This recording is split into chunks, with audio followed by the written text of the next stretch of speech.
The global manufacturing landscape is shifting, and at the heart of this revolution is the 3D printing materials market.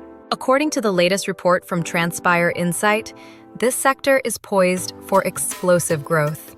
Valued at $4.70 billion in 2026, the market is projected to skyrocket to $17.68 billion by 2033.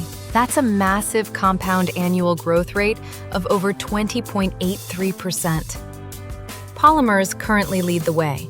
Their flexibility and ease of use make them the go-to for everything from rapid prototyping to finished tools. But keep an eye on metals. They are seeing rapid expansion in industrial applications where high-strength, durable components are non-negotiable. Why the surge?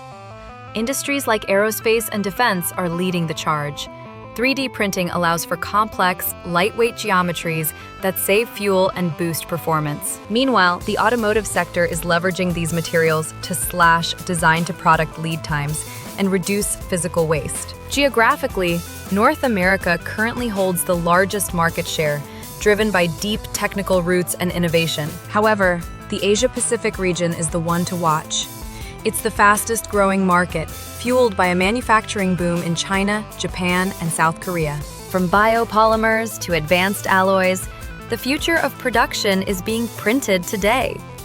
To get the full breakdown, including competitive intelligence and future revenue pockets, check out the full report at Transpire Insight. Like and subscribe for more industry updates.